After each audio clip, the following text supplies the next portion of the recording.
Hello guys, welcome back to my YouTube channel. आज हम unit second का 5 chapter करेंगे, नारीवादी।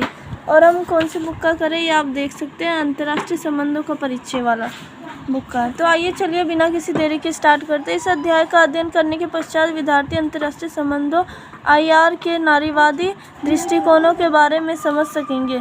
अंतर्राष्ट्रीय संबंधों के क्षेत्र में नारीवादी दृष्टिकोण अपेक्षाकृत एक नवीन विकास है और नारीवाद लिंग आधारित सामाजिक, आर्थिक और राजनीतिक समानता के लिए एक आंदोलन है। नारीवाद के विभिन्न किस्मों के बीच अलग अलग दृष्टिकोण, एजेंडा और उद्देश्य मौजूद है और कभी कभी इनमें से कुछ अवतरण अंतर्राष्ट्रीय संबंध अनुशासन में परिवर्तित हो जाते हैं। संक्षेप में जांच करने के लिए प्रथम लहर 19वीं शताब्दी के अंत और 20वीं शताब्दी के प्रारंभ से हुई और वह मुख्य रूप से मतदान के अधिकार, शिक्षा, सार्वजनिक कार्यालयों तक पहुंच आदि से संबंधित थी। दूसरी लहर 1960 के दशक में हुई और 1990 के दशक में भी जारी रही कि नारीवादी विद्वान अपनी मांगों को लेकर कट्टरपंथी थे।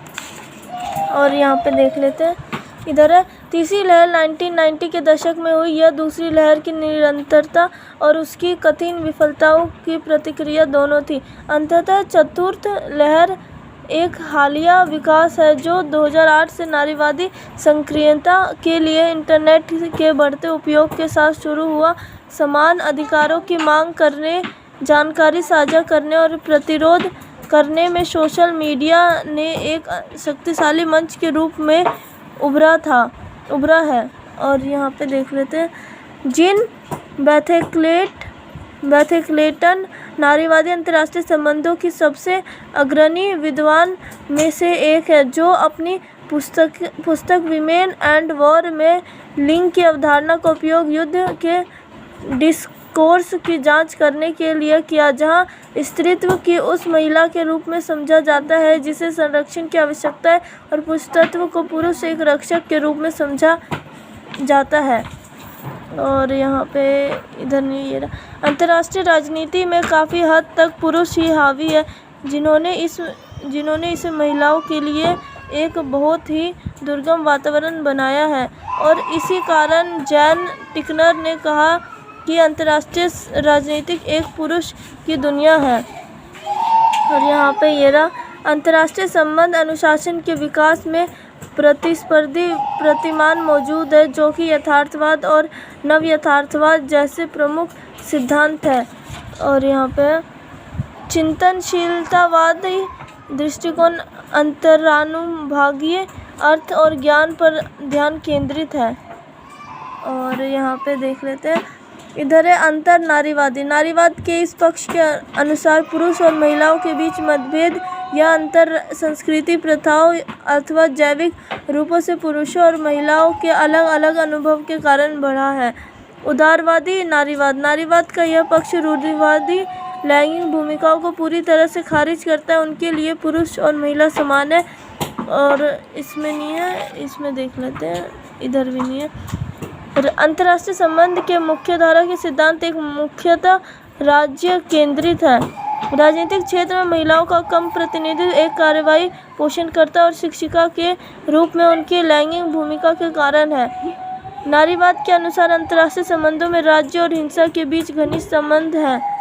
और यहाँ पे देख लेते हैं, जीन बैथेक्लेटन ने अंतर्राष्ट्रीय संबंध की मूल अवधारणा युद्ध को अपनाया और अपनी रचना विमेन एंड वॉर में युद्ध के लिंग संबंधी वास्तविकताओं को उजागर किया। नारीवादियों ने सैन्यकृत सुरक्षा, जो कि आयुध से जुड़ा है, के पीछे तर्कसंगतता की अप्रभाविता की आलोचना और खुलासा किया है।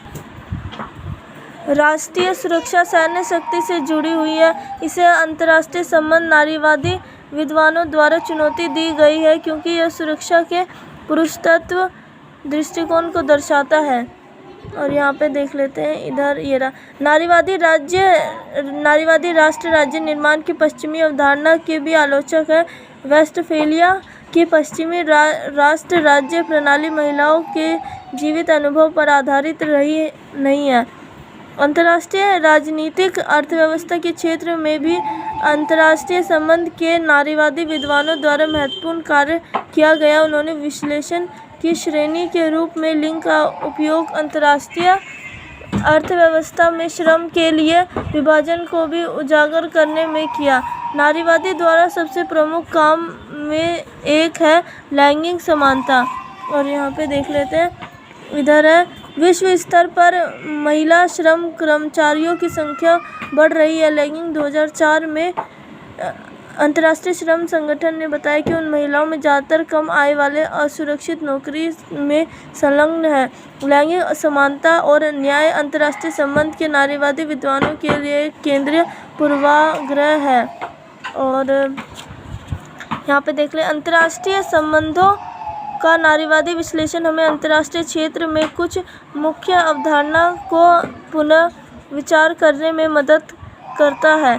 और यहाँ पे है, शीत युद्ध के बाद से अंतर्राष्ट्रीय संबंधों में नारीवादी अध्ययन में भारी वृद्धि हुई है। आज अंतर्राष्ट्रीय संबंध के नारीवादी विद्वान सीमांत क्षेत्र में उद्यम कर रहे हैं और इसके बारे में मुखर है। अंतर्राष्ट्रीय संबंधों के लिए नारीवादी परिप्रेक्ष्य महत्वपूर्ण है।